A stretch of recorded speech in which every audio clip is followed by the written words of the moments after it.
Okay, I'm back with the Merry Christmas Block of the Month Applique Quilt from Shabby Fabrics. This is a applique fusing mat. It is silicone, and what I do is I put the pattern under it on top of a light pad so that when I turn the light pad on, I can see quite easily, and then I will lay my pattern pieces down, and this can take the heat, so I can iron right on top of this. Now, my light mat is a daylight, and I have a cutting mat on top of it, so I use it quite a bit for cutting, and sometimes I just need to turn the light on. It's just convenient to have a mat on top of it so I don't have to move my light pad anywhere. But even though I can see right through the mat, if you'll notice the difference, it is a little easier to see. So I'm going to go ahead and move the mat. I will start with number 1, and this is number 1. And what you do is you peel this heat and bond backing off of the paper.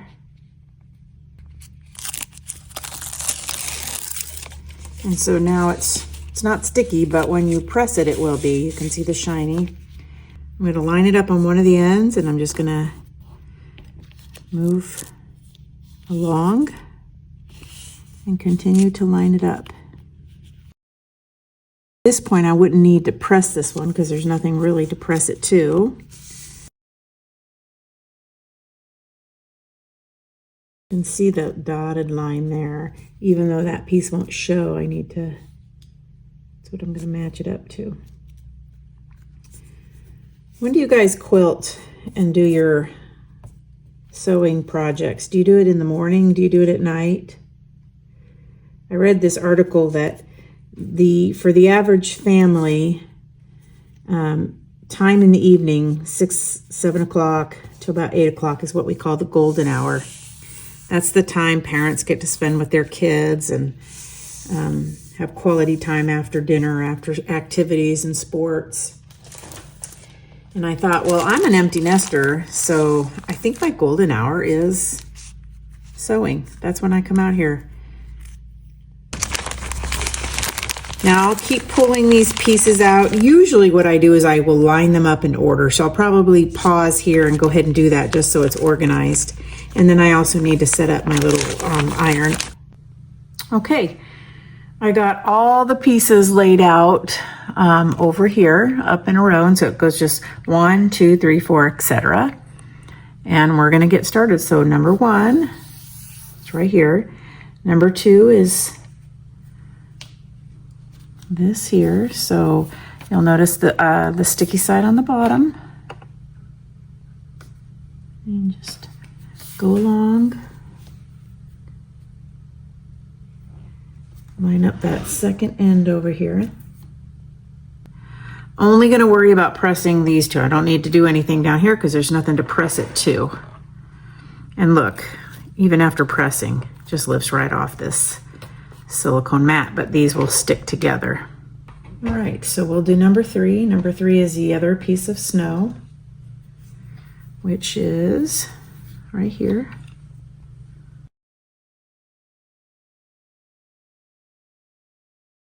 Give that a press. So this goes right here. This one goes on top, and it's got to go to the edge of that white, but this one is going to go underneath.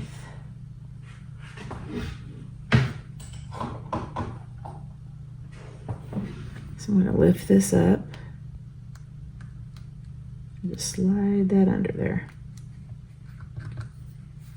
And then I want to make sure that goes right, meets that edge so that it looks like it's going over it. Okay. And number 5 is the ornament that's hanging. I believe 6 is this little cap on the ornament. So that'll go right on top.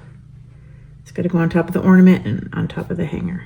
Okay, so we got 3 new pieces laid out. I need to get this pressing mat on them. And again, I need to be very careful with this. Highly recommend taping it in the future.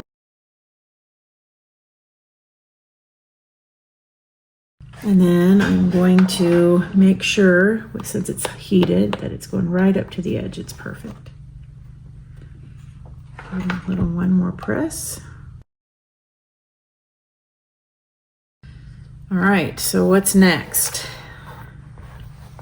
Now we've got some, this is a little bit harder and where this memory comes from. I'm going to lift up just a little bit on this edge, just so I can see where it starts. It goes right here.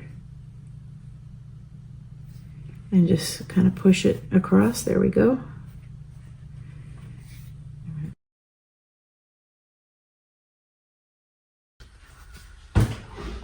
And we'll do the same thing. We'll lift this up just a little bit for number 9. You can see right here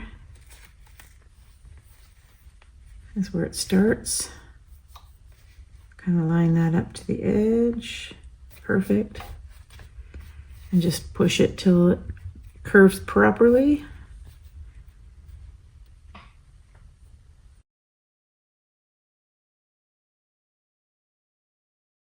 Now we'll do a lot more of the same. We're just going to layer the leaves and the depth, and then we're going to reference the picture quite a bit to get the berries on top of the items, because it's so dark it's just impossible to see the outlines underneath. And it doesn't require perfection because it is going to be stitched manually versus an embroidery file. Okay, the final step in this block is to remove this solid piece and adhere it or press it to a quilt block. Pick it up. This is adhered here, so it's got to all be one piece.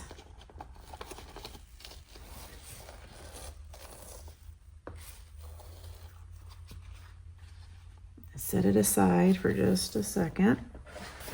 Fold this in half. Fold it in half again, just so I can get a crosshair right in the middle. Bring this back over.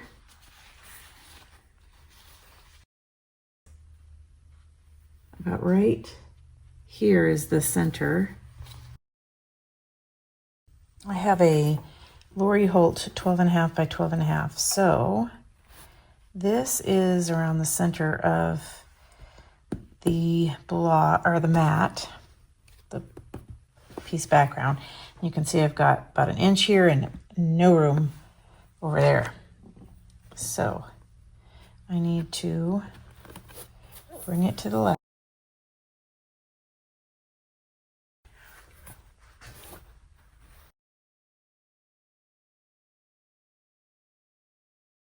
Now we're just going to press it to the foundation paper, or foundation piece, background piece.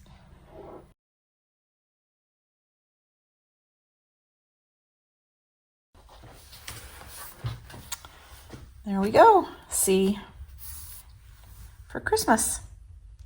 Still got a stitch. I think it looks pretty good.